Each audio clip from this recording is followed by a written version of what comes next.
I found some really old footage of me. I think it's back in like 2007, man. Just a youngin'. It's crazy.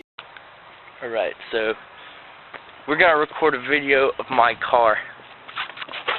I was 17 years old. I had my first Camaro. It was a 01 Z28 retired police car. I was such a dweeb, dude. I mean, I still am a dweeb, but I was such a nerd. We just stole this car. It's not even mine. I don't know whose car this is. Oh, look at that. The popo mowing his grass. Look at this. It's really funny video. I might post it. So let me know, guys, if you want to see that video. Completely embarrassing. Like, it's horrible. Let me know, guys, if you want to see that.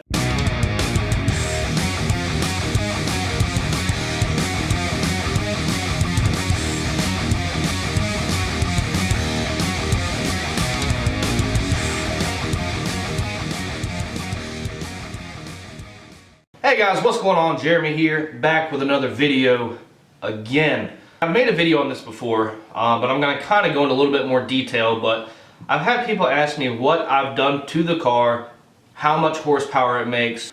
So what I wanted to do is kind of make a video. I'm going to put every single part that I have on my car in this video, along with the price tag on it.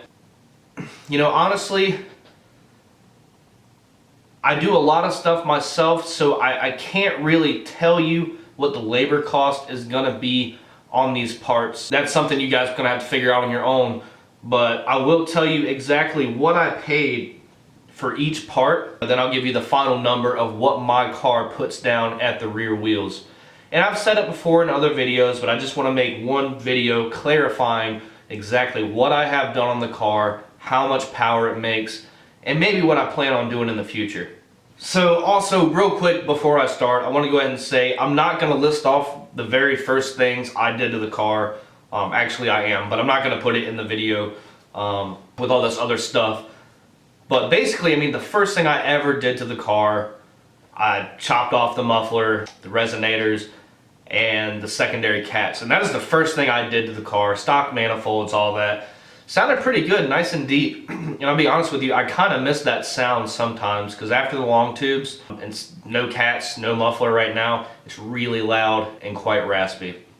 But I've actually grown to love that sound. I love my setup. And for what it is, it makes pretty good power. I wouldn't say by any means it's fast, because there's a lot of stuff out nowadays. It is ridiculous. All these parts that I'm going to show you, this is going to get you up over 500 crank horsepower. And like I said, at the end of the video, we'll go ahead and get down to what I make at the rear wheels. Alright, so without further ado, here we go. The first mod that I actually did to my car that counted is the Texas Speed 1 7/8 long tube headers. This is going to run you about $590. It says here, I actually pulled this up on eBay, free shipping. So that's what you're paying right there. You know, whatever your taxes are included are. I went around on Texas Speed's website, and I don't know, honestly, if they discontinued these headers, because I didn't even see them on Texas Speed's website. So I kind of had to go around, track one down, and I found some on eBay. But that's it, $590. Me and a buddy put these in, so as far as labor, I'm not sure. Most shops down here are about $200 an hour. Maybe a little less at some places, maybe a little more at other places. I would say, to be safe, and I'm probably wrong here, I don't know, I'd set aside about $450 to $500 for an install. If you want to do it yourself, it's actually really easy. A lot better if you have a lift, but you can do it with jack stands, and it works. And I'll tell you this too, the long tubes is probably, besides my cam, probably one of the best investments in the car.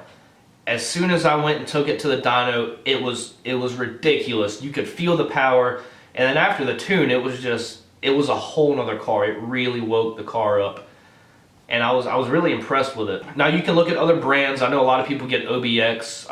They're a little cheaper, and I'm not talking bad about OBX. I don't know the quality of it. I have experience with Texas Speed. I do like Texas Speed. Cook's is really good, but you're going to spend a little bit more money, well, quite a bit more money for cooks. And I feel like Texas Speed is really good. They make a quality product.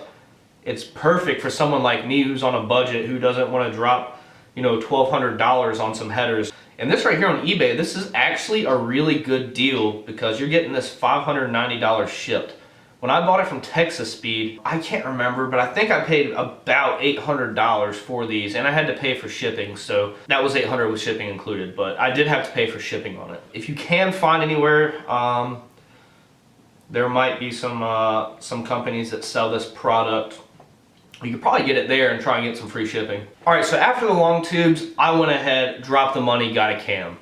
You can get this cam, the same one I have. This is a Stage 4 cam by Texas Speed, 235, 239. You get this about $390. That's not including shipping, so keep that in mind. You're gonna get hit on the shipping cost. Along with the cam, I went ahead and got the 5/16 chromoly push rods. I think I got them in a 7.4 stock length. I can't remember, to be honest. That's what I think I got. And then, of course, along with that, I got the TSP 660 valve springs. Now, a lot of people go ahead and change out the lifters and the rockers. I didn't do that. I didn't. It might be something I do down the road, but the car's not making tons of power. I've seen online that all the stock stuff, it goes good with this. As long as you go ahead and do the dual valve springs, which you want to do, you want to upgrade to the hardened push rods, you should be fine. And a lot of people go with a new oil pump too, but I didn't do that. Like I said, budget. So after that, I did the VMAX throttle body, which basically all this is, it is a stock throttle body that's been ported.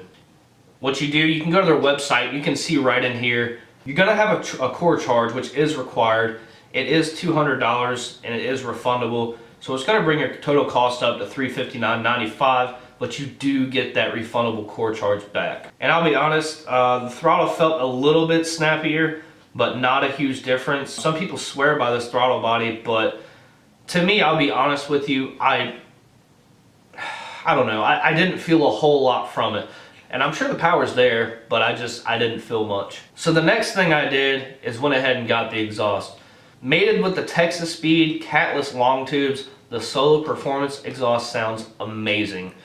Granted, I don't normally run it with the muffler, but when I do, it's got a very nice sound, really good sound. And in the car, there's absolutely no drone with the J-pipes. And a lot of people are probably going to wonder, why did I get the J-pipes? The J-pipes are for the L99, which is the automatic. And retail price is a little over $1,000 on this. Sale price right now is about $960. I picked up this exhaust. I can't remember what I paid. It was like $300 or $400.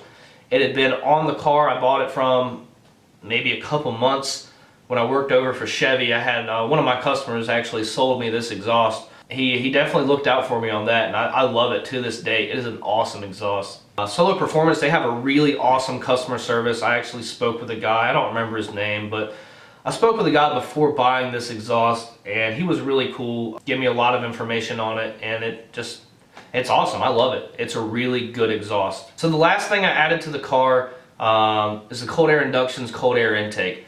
This is really awesome. I love the way they've got the box that the filter goes through, which is really cool. It keeps the filter from heat soaking. The last thing you want to do is pull hot air into the motor. So that does help. I got that from one of my subscribers. She sent me that, and then like I've mentioned in videos way in the past, I had a K&N Blackhawk that I sent out to one of my other subscribers, Daniel, and he absolutely loves that. So really cool. Glad I could pay it forward, and I'm glad I got this cold air induction one. Apart from all that, there are some little things that I have done in the car. Not necessarily power adders, but you know, the wheels, the lowering springs, the two-step. Man, I'm sure there's more. I just can't think of it right now. This is everything I bought that has got me to the wheel horsepower I'm at now. So finally, for those of you that don't know, the car makes 491 at the back tires. I can't remember off the top of my head, and I cannot find the dyno sheet to save my life, but the torque was around 448 foot-pounds, which is good. I will say I wasn't crazy impressed on this cam with the torque specs. Now granted, this was a cam made more for top-end power, which it does have, and it's still torquey. I mean, it does a good job taking off.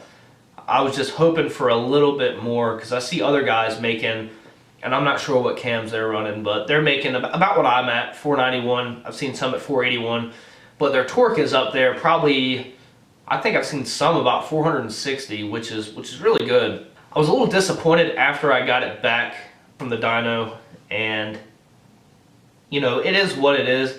I think they probably could squeeze a little bit more out of it, but it is tuned on the safe side. And I might go back and have it retuned, try and get a little bit more. But basically, I just wanted a nice, safe, reliable tune because at that time I was driving the car every single day. All right, guys, so that's basically it. Didn't want to make the video too long. If you guys have any questions, drop a comment. I'll try to answer everybody's questions. But every mod I've listed is what got, I don't know if y'all hear the cat. Every mod that I've listed is what got me to 491 at the back tires. So, you know, guesstimate crank, you guys can do the math. It's pretty good. It's not bad for a cam only car. You know, it's good, and it's a good running car. So it's not a race car. I'm not trying to beat everyone on the road. Obviously, there's so much out there faster than me, so much. An all-around good setup. I really like it. Car drives good. The cam is awesome. There's minimal bucking. I get a little bit of bucking under 1800 RPMs, but it is so slight. I mean, you can't even tell unless it's crazy cold and you just pull it right out of the garage and start driving. So when everything's said and done, you're gonna have just in parts about $3,000 give or take. Now, that doesn't include labor. Like I said, that's just parts. So really, if you can do some of this on your own, man, do it. As always, guys, thanks for watching. Like, share, subscribe, and we'll see you next time.